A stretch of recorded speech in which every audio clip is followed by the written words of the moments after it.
Saludos amigas y amigos, gracias por unirse a la segunda emisión de Ecuador en Contacto. Un altar dedicado a la Santa Muerte vinculado a prácticas de estructuras delictivas fue destruido por las Fuerzas Armadas durante allanamientos en el Cantón Valencia en Los Ríos. En el operativo también se decomisó material balístico, incluyendo un casco, chaleco antibalas, placas y una alimentadora de pistola. La intervención se ejecutó gracias a información recibida a través de la línea 131 Recompensas.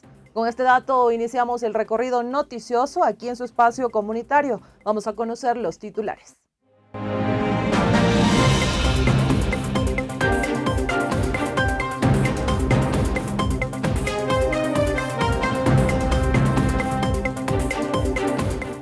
Experta señala que la fuga de alias Fede evidencia un sistema penitenciario corrupto.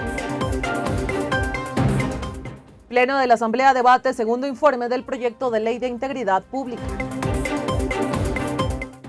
Integrantes de la Comisión de Garantías cuestionan decisión del CAL sobre fiscalizar el caso Progen.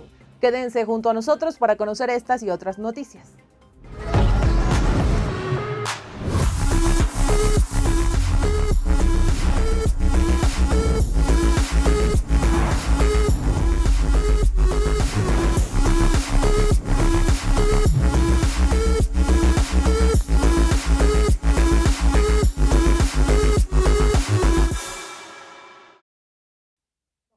Iniciamos de inmediato y la experta en temas de seguridad Carla Álvarez señaló que la fuga de Rolando Gómez, alias Fede, de la Penitenciaría del Litoral es una muestra de la impunidad y corrupción que existe en el sistema carcelario del país, además de una falta de inversión y de un verdadero plan de rehabilitación a las personas privadas de la libertad.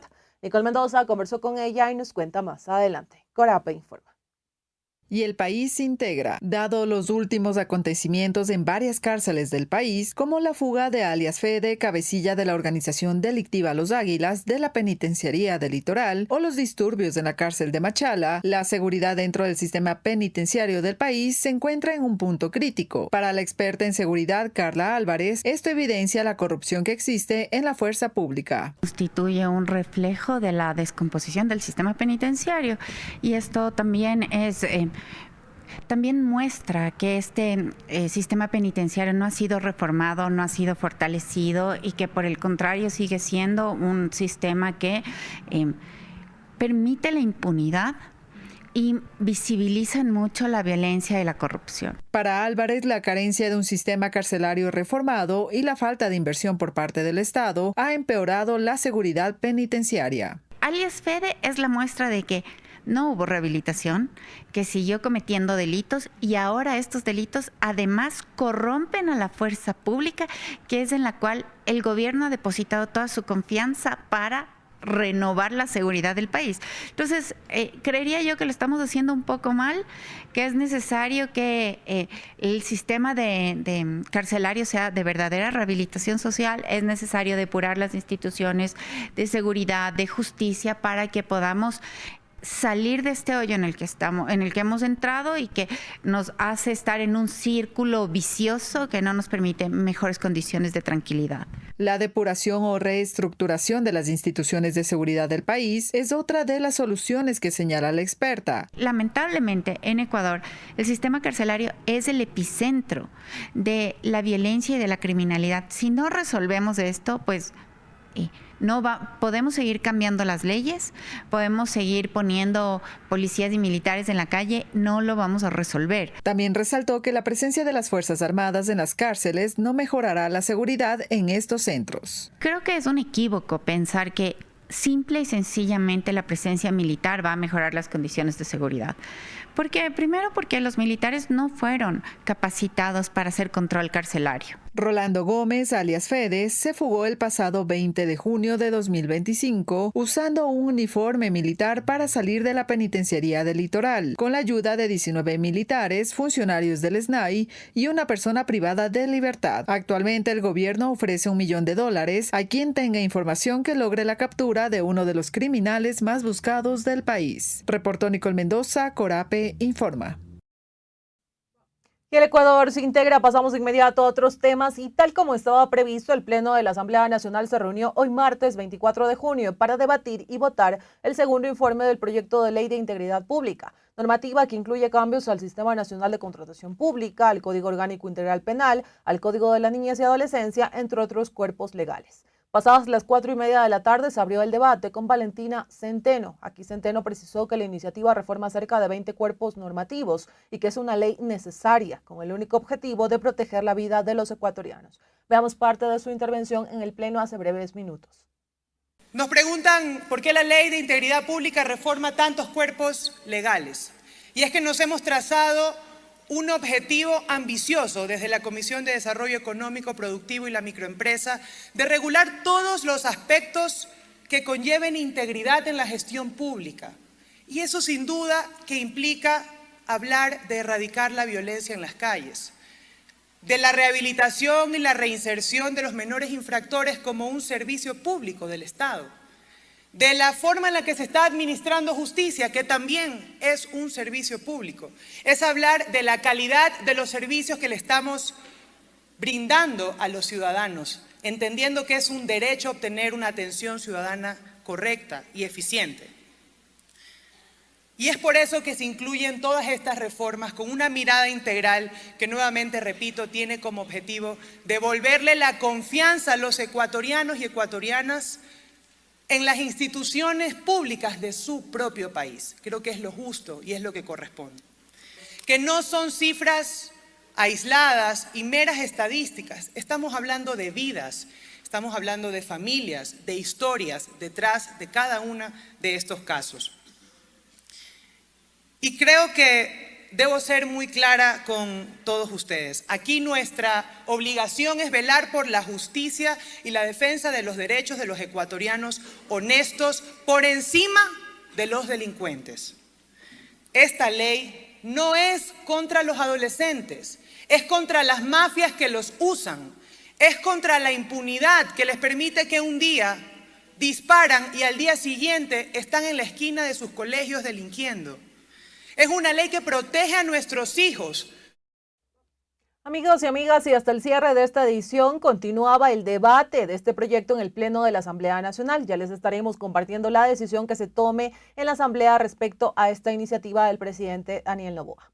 Pasamos de inmediato a otras noticias y una vez que el Consejo de Administración Legislativa CAL resolviera que la Comisión de Transparencia, Participación Ciudadana y Control Social, presidida por la legisladora oficialista Diana Jacome, sea la única competente para continuar con el proceso de fiscalización respecto a los contratos suscritos por SELEC con la empresa Progen, desde la Mesa Legislativa de Garantías Constitucionales se rechaza esta decisión, ya que a decir de su presidente Jaime Estrada de la bancada correísta, se evidencia que el gobierno no quiere que se investigue este caso. No se tuvieron los votos del pedido del asambleísta Blasco Luna, por lo que el bloque oficialista se negó a fiscalizar estos contratos. Tomamos la decisión ese mismo 11 de junio en horas de la tarde. La sorpresa es que el miércoles 18, la comisión que preside la asambleísta Jacome, de la bancada de gobierno, ese mismo día, el 18, tomaron la decisión de abrir un proceso de fiscalización y el día sábado el CAL tomó una resolución de notificarnos de que el proceso de fiscalización no lo llevará a cabo la Comisión de Garantías Constitucionales. Lo resuelto tomó en consideración el artículo 26, numeral 3 de la Ley Orgánica de la Función Legislativa, el cual establece que cuando una comisión legislativa prevenga el conocimiento de un proceso de fiscalización y control político, ninguna otra comisión podrá requerir la comparecencia de autoridades o servidores sobre la misma materia o asunto. El asambleísta Lenin Barrento, integrante de la Comisión de Garantías, sostiene que lo resuelto por el CAL es sin conocimiento de causa y direccionado para que se archive el proceso. Una resolución pírrica por parte del Consejo de Administración Legislativa que ni siquiera sabe hacer bien las tareas.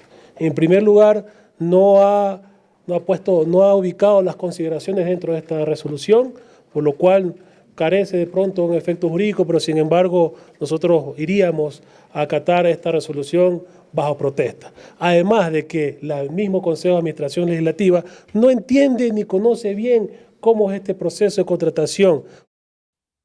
Además que el gobierno sabía de los contratos e irregularidades, entre ellas compra de generadores viejos no compatibles, entre otros. Que claramente el gobierno de Daniel Noboa sabía que estos contratos tenían irregularidades, porque el 5 de julio Elías Girón, representante de RPG, que es la empresa autorizada para comercializar dentro de Latinoamérica motores EMD, que son los motores que ofertó Progen, no estaba autorizada para realizar tal comercialización al Estado ecuatoriano, además de otras irregularidades más. Agregó que como bancada seguirán impulsando los procesos de fiscalización a este caso, ya que el perjudicado es el pueblo ecuatoriano, tomando en cuenta que se acerca un nuevo periodo de estiaje. Amigos y amigas, y con este tema nos vamos de inmediato a nuestra primera pausa aquí en Ecuador en Contacto. Quédense junto a nosotros.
Querida audiencia, estamos de regreso para continuar con más noticias y en otros temas contarles que establecer un espacio permanente de diálogo técnico e institucional entre el Ministerio de Educación y los docentes del país fue el objetivo del encuentro que mantuvo la titular de Educación, Alegría Crespo, y 15 representantes de diferentes gremios docentes del país. La ministra Crespo dijo que esto es un primer paso para lograr ambientes seguros. En esta lucha por educar con dignidad y seguridad, ustedes son los verdaderos héroes. No llevan capa, pero sí llevan libros, tiza, tablets, paciencia, resiliencia y un corazón que no se rinde. Gracias por enseñarnos a no rendirnos. Gracias por educar con convicción. Gracias por ser el faro en medio de la tormenta. Esta es solamente una guía más, una luz más. Esta reunión se convierte en un camino muy importante. La educación siempre es el camino. Este es el principio de una gran alianza por la educación del Ecuador. Además, que lo que se anhela es promover una política educativa centrada en niñas, niños y adolescentes, significando la labor de los maestros, garantizar su cuidado, así como su entorno laboral. Convirtámonos en corresponsables del futuro. La educación segura no es un problema solo del ministerio, ni una tarea exclusiva de los docentes. Es una causa del país, una urgencia social, un desafío colectivo que nos une más allá de las diferencias. Para nosotros, desde el inicio de esta administración, la valorización docente ha representado poner a los maestros en el lugar que les corresponde. Una escuela debe ser un espacio de paz. Por eso este encuentro tiene un bello nombre que es Maestros por la Paz, la escuela y el futuro, porque juntos somos mucho más fuertes. De su parte, los maestros mencionaron que estos tipos de encuentros deben seguir desarrollándose, ya que solo así el gobierno podrá atender los inconvenientes que se reportan en las aulas. Desde el magisterio lo vemos como un puente de diálogo que tiene que transformarse en la materialización de espacios educativos seguros. Lo último que se puede cerrar en el Ecuador son las escuelas y los colegios. Así como se le da seguridad a la policía, se da protección a los jueces, hay que también dar seguridad a los profesores frente a todos los niveles de escaladas de violencia que estamos viviendo. Es una reunión exitosa porque han participado diferentes gremios pese a tener una postura diferente, y en ese marco de respeto consideramos que la señora ministra está bien encaminada para llevar adelante la tarea de llevar una educación de calidad en el país. La importancia radica en que podemos discrepar en muchas cosas, pero cuando queremos resolver los problemas de la educación, todos tenemos que coincidir en una educación de calidad y con calidez. En este encuentro se presentaron las acciones que se estarían implementando para garantizar la seguridad de las comunidades educativas, como son la activación de entidades de respuesta hasta la construcción de protocolos, rutas de actuación y brigadas de acompañamiento territorial articuladas con el Ministerio del Interior y la Policía Nacional. Avanzamos con más temas, amigos y amigas, aquí en Ecuador en Contacto, gracias a quienes se conectan. Y contarles que el asambleísta Guido Mendoza presentó un proyecto de ley para modificar el artículo 14 de la Ley de la Función Legislativa, con el fin de establecer un plazo de 5 días hábiles para que el Consejo de Administración Legislativa califique los proyectos de ley que llegan a la Asamblea Nacional. Nicole Mendoza nos cuenta un poco más en el reporte que viene a continuación. Corape informa. Y el país se integra. Ante la llegada de varios proyectos de ley desde que inició el nuevo periodo legislativo, el asambleísta Guido Mendoza presentó un proyecto de reformas a la Ley de la Función Legislativa para disminuir los plazos que tienen los miembros del Consejo de Administración Legislativa con el objetivo de calificar los proyectos que son recibidos. Esto con el fin de agilitar la gestión de dichas propuestas. Más allá de quién esté al frente del CAL, poner un plazo perentorio de 5 días para que cuando los proyectos de ley puedan llegar, sean quien sean los que estén en el CAL, le den el trámite correspondiente, pero dentro de un tiempo perentorio. Entonces actualmente está a discreción de los que conforman el CAL y eso es lo que queremos cambiar, dándole eficacia y eficiencia también a la Asamblea, pero que quede de una manera ya institucionalizada. Por otro lado, el asambleísta correísta Joseph Díaz aclaró que aparte del tiempo para dar tratamiento a los proyectos de ley, también existe otra preocupación sobre el manejo de aquellas propuestas calificadas como urgente en materia económica. Sí nos preocupa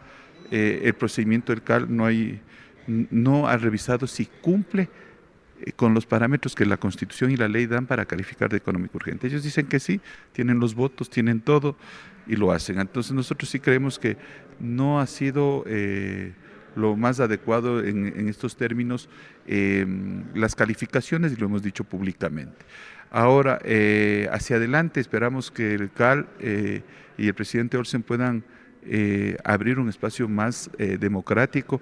La participación de la Revolución Ciudadana es definitivamente necesario en el CAL. El legislador independiente Cristian Benavides también recalcó que el CAL debe realizar un análisis profundo de los proyectos de ley, especialmente aquellos que se enfocan en los problemas que atraviesa el país. Hay muchísimas cosas que se están analizando, tratando de reformar. Yo creo que el CAL está al 100% en ello, pero bueno, ya en el Pleno es donde tenemos que analizar y con profundidad debatir. Por ahora el tema de seguridad debería ser primordial, el tema del Código Orgánico Integral Penal, todo lo que tenga que ver con ello, yo creo que debería ser prioridad para el CAL. En la propuesta del asambleísta Guido Mendoza también se establece que si el Consejo de Administración Legislativa no califica los proyectos de ley dentro del plazo de 5 días, la presidenta o el presidente de la Asamblea Nacional deberá incluir dicho proyecto de ley en el orden del día de la siguiente sesión del Consejo, de manera obligatoria y prioritaria, y en caso de ser negada su calificación, este deberá contener una motivación expresa bajo las normas constitucionales y legales. Reportó Nicole Mendoza, Corape informa.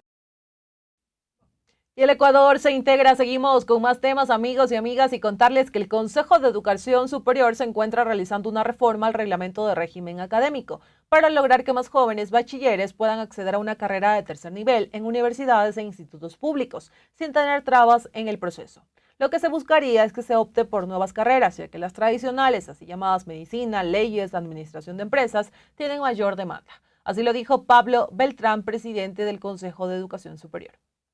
Estamos nosotros trabajando, son carreras innovadoras. En CES tenemos apertura para poder aprobar cualquier tipo de carrera, pero lo que necesitamos es de que en esta carrera se involucre también la empresa. Por ejemplo, desarrollo de software, emprendimiento, y en el área de la agricultura, en el área de la biotecnología, que es lo que el Ecuador tiene gran potencial y aún falta muchos profesionales capacitados para desarrollar estas áreas. Aquí precisó que cada universidad publicó su cronograma de actividades para las inscripciones. Algunas instituciones lo dieron a conocer. Es el caso de la Universidad de Cuenca, que informó que receptará las inscripciones del 25 de junio al 3 de julio de 2025. Más bien le indico que en el Ecuador en este momento tenemos alrededor de 1 millón de estudiantes de jóvenes que estudian una carrera de tercer nivel, distribuidos entre universidades, escuelas politécnicas, institutos y conservatorios. Cada año se postulan 200.000, 300.000 estudiantes y algunos acceden a la educación pública, pero también hay muchos que pueden acceder y podrían y deberían es postular por un cupo en un instituto o buscar alguna beca, algún tipo de financiamiento en la educación particular, donde hay muchas oportunidades también. Esto mientras el secretario de la CENESID, César Vázquez, precisó que tal como se destinó el año pasado el presupuesto para universidades e institutos, este no será la excepción, ya que uno de los objetivos es que el Ecuador se consolide a nivel académico. Ese presupuesto se mantiene en el año 2025 al ser un año prorrogado por las elecciones presidenciales y ha permitido que efectivamente las instituciones de educación superior que son beneficiarias de este desembolso de recursos puedan gestionar sus propios planes, programas, proyectos con la finalidad de entregar educación superior pública y de calidad a todos los jóvenes que se forman a través de estas instituciones. Las autoridades del CES y de la CENESID coincidieron que en el país existe oferta académica, pero que lamentablemente no se da la apertura para el mercado laboral. Este será uno de los objetivos de ayuda desde el gobierno para lo que resta del año. Amigos y amigas, y con esta información nos vamos a nuestra segunda pausa. Sigan en sintonía de Ecuador en Contacto.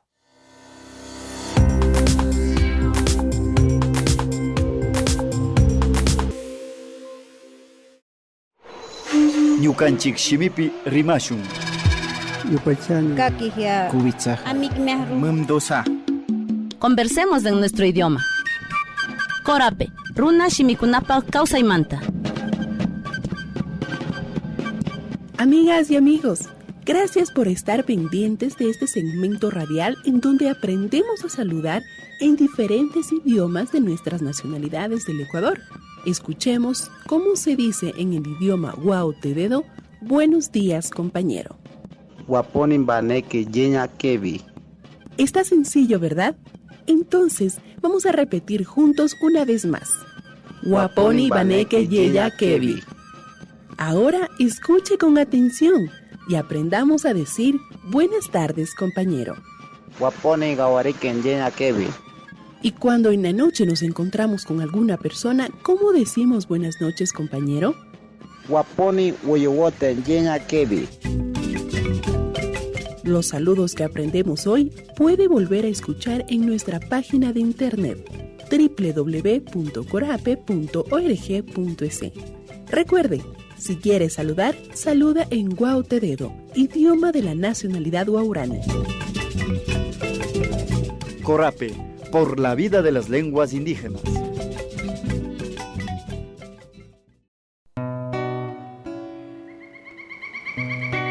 Conservar el ecosistema es un deber. ¿Pero sabías que la principal especie en extinción es el ser humano? Cuidarlo es responsabilidad de todos y todas. Corape, por la vida.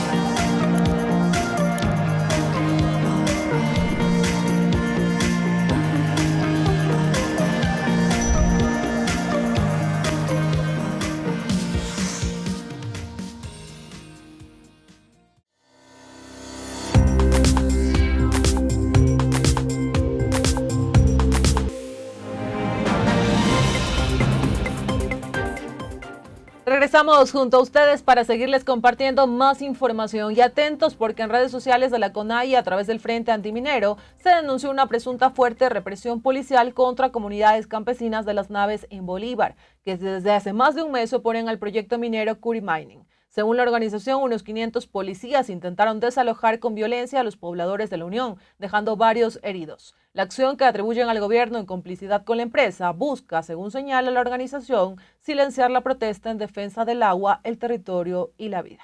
Con este tema pasamos también de inmediato a otro y contarles que este martes 24 de junio el presidente Daniel Noboa arrancó su gira en China con un encuentro con el primer ministro Li Qiang, donde abordaron temas de inversión, comercio bilateral y exportaciones no tradicionales. También se planteó una posible transferencia de la hidroeléctrica Coca-Cola Sinclair a una empresa china. Noboa recalcó que China es un socio comercial importante de Ecuador, por lo que es fundamental reforzar los lazos de amistad, comercio y respeto con la nación asiática. Siempre hemos tenido una visión de apertura hacia nuestros socios estratégicos, dijo Noboa. Añadió también que los diálogos y la cooperación entre ambos países genera actividad económica y empleo para el pueblo ecuatoriano, por lo que la consigna del gobierno sería mantener relaciones abiertas con todos los países que han confiado en Ecuador. Más tarde, Noboa también participó en el Foro Económico Mundial de Verano en Tianjin, junto a líderes globales y empresarios. Amigos y amigas, y ahora también pasamos a temas internacionales gracias a la DW en español. Y mientras la atención del mundo se centra en la guerra entre Israel e Irán, la otra guerra de Israel en Gaza continúa a su sombra y los palestinos se enfrentan al hambre y a los disparos. Veamos más de esta situación en el siguiente reporte de la DW en español. Los gazatíes buscan comida en lo que la ONU describe como condiciones creadas para matar. Los organismos de ayuda humanitaria afirman que Gaza es uno de los lugares del mundo en los que más hambrunas se registran. Existen reportes de tiroteos casi diarios en los centros de distribución de ayuda. Testigos y médicos los atribuyen a las tropas israelíes, aunque es imposible de verificar. El Ministerio de Salud de Gaza, controlado por Hamás, afirma que más de 400 personas han muerto desde que la Fundación Humanitaria de Gaza, respaldada por Israel y Estados Unidos, comenzó a distribuir ayuda hace menos de un mes. Naciones Unidas asegura que el hambre se ha convertido en un arma. Sobre el intento de sobrevivir pende una sentencia de muerte. No hay forma segura de comer. Desde que se levantó parcialmente el bloqueo total hace poco más de un mes, la gente ha sido asesinada casi a diario mientras buscaba comida. Las autoridades israelíes nos impiden distribuir a través de los sistemas que hemos establecido y que sabemos que funcionan. Tenemos un plan. Podríamos llegar a todas las familias de Gaza como hemos hecho en el pasado, pero nos lo impiden a cada paso. Gaza se enfrenta a un alto riesgo de hambruna, pero el primer ministro israelí Benjamin Netanyahu asegura que el final de la guerra depende de Hamás.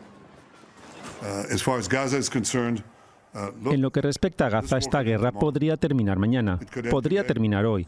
Si Hamás se rinde, depone las armas, libera a todos los rehenes, se acabó en un momento. Se niegan a hacerlo. Con los ojos del mundo ahora en Irán, los organismos humanitarios temen que la situación de Gaza pase a un segundo plano.